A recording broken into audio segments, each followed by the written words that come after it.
Selamat malam Kak. Ya, selamat malam. Bolehkah saya minta waktu sebentar untuk wawancara Kakak tentang bisnis Kakak? Bisa. Sebelum itu, bolehkah saya nanya nama Kak siapa? Nama saya Gracia Pasaribu. Oke, salam kenal ya Kak. Baik.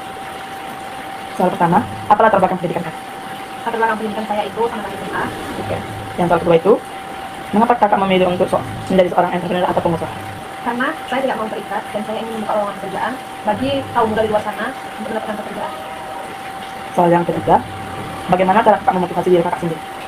Dengan cara tetap berpikir positif, percaya dengan kemampuan, tetap semangat, lakukan yang terbaik untuk memperkembangkan usaha saya, dan paling penting Anda temukan dalam proses. Soal yang keempat, pengalaman kerja sebelumnya apa yang Kakak miliki sebelum memulai? Sebelum saya membuka usaha ini, dulu saya pernah bekerja di beberapa salon di luar sana. Saya bekerja untuk melatih mental saya agar saya lebih siap mental jika saya ketemu sama customer. Agar saya bisa siap mental dan juga saya bisa gampang bergaul. Soal yang keempat, yang kelima, apakah Kakak melakukan hal-hal kewirausahaan saat masih muda? Berhubung saat ini saya juga masih muda ya, saya masih 23 tahun. Ya, saya melakukan kewirausahaan.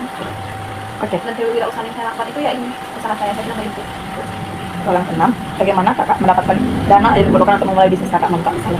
Sebelum saya buka salon saya ini, tentu saja saya nabung, walaupun tabungan saya tidak banyak, saya dapat dorongan dari orang tua saya dan juga hasil dari kerjaan saya dulu ya, walaupun tidak seberapa. Pokoknya yang paling penting, jika kamu bukan pewaris, maka jadilah perintis yang terbaik. Dan menjadi seorang pengusaha itu perlu dan penting ada dukungan dari keluarga. Ya.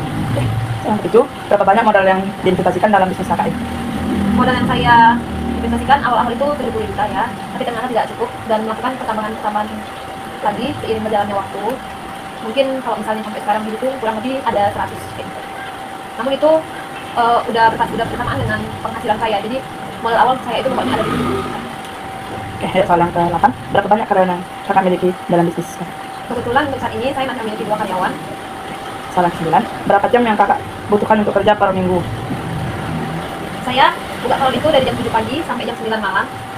Dalam satu hari totalnya ada 14 jam. Jika dikalikan seminggu, berarti 14 jam dikali 7 hari, 98 jam dalam seminggu. Oke.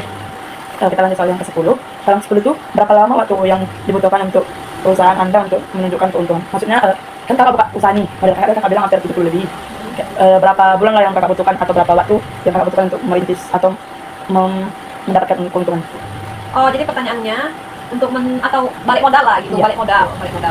Belum ditentukan. Saya ini baru buka 11 bulan, di bulan depan baru setahun dan saya belum mendapatkan keuntungan ataupun belum balik modal.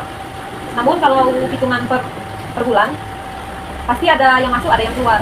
Keuntungannya itu ada sama saya, tapi belum stabil ya, belum stabil karena kayak saya bilang tadi saya merintis dan untuk balik modal belum, tapi untuk keuntungan kotor dan bersihnya itu ada dalam per bulan.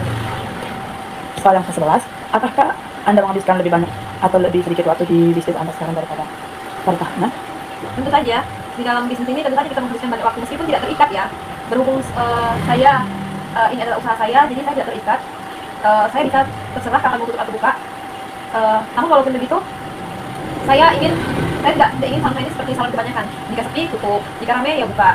Mau sepi atau ramai saya akan tetap buka. Karena menurut saya belum tentu ada orang, belum tentu bisa saya tutup. Nggak ada yang datang. Jadi begitu nggak ada yang tahu. Jadi saya pasti menghabiskan waktu saya banyak di tempat saya ini. Oke, soal yang ke-12, apa rencana masa depan Anda untuk bisnis ini? Tentu saja, seperti harapan kebanyakan pengusaha, saya berharap membawa kemajuan dari usaha saya agar GMB Salon ini bisa berkembang dan bisa bersaing dengan salon-salon di kota lainnya dan ikut terkenal dan dikenal serta disukai dan memiliki banyak pasien perusahaan. Amin. Soal yang 13, nasihat apa yang akan Kakak berikan kepada calon pengusaha? Nasihat. Ya. Sebelum memulai harus siap mental dulu. Kenapa harus siap mental dulu? Menjadi seorang pengusaha itu tidak mudah. Bukan hanya kamu punya modal kamu bisa buka usaha, tidak. Karena kalau pikiranmu kamu punya modal kamu buka usaha, tentu aja usahamu bakal mati. Kenapa usaha bakal mati? Karena kamu tidak memiliki daya juang yang kokoh gitu. Jadi pentingnya kamu harus menyiapkan mental. Pentingnya kamu harus lebih kreatif lagi di dunia yang serba ada gadget ini ya. Dan diperlukannya evaluasi diri. Kenapa kita perlu evaluasi diri? Karena kita harus mengikuti perkembangan zaman. Kita harus tetap berpikir rasional, terbuka, dan juga kita harus berbaur dengan beberapa pengusaha lainnya untuk menstabilkan strategis atau menyamakan perkembangan salon saya dengan salon di luar sana agar sangat tidak ketinggalan. Jadi untuk pengusaha ataupun calon pengusaha muda, sebelum kamu mulai, kamu harus menyiapkan dulu dirimu yang paling penting, juga rencanamu, dan juga bagaimana jika salonnya sepi, dan bagaimana menanggulangi pasti seiring berjalannya waktu dunia salon ini terus berkembang ya. Bagaimana kamu caranya tetap harus upgrade sementara kamu nggak bisa meninggalkan salonmu gitu.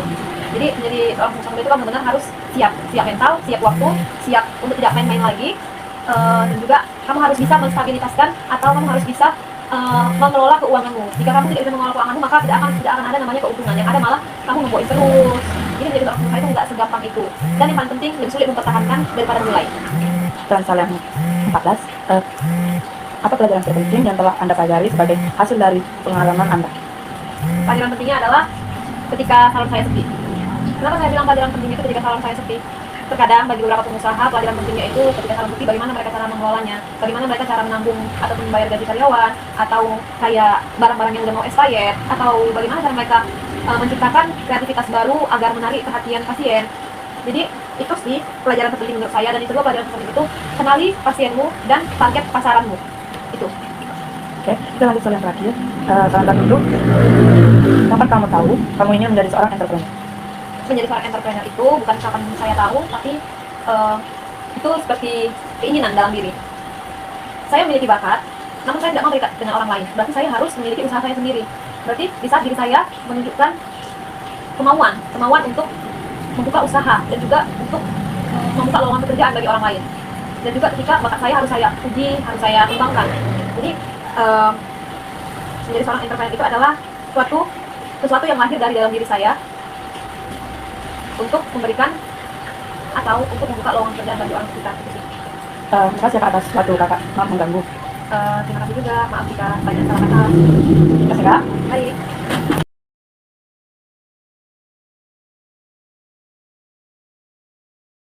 Oh, amat dekat tuh.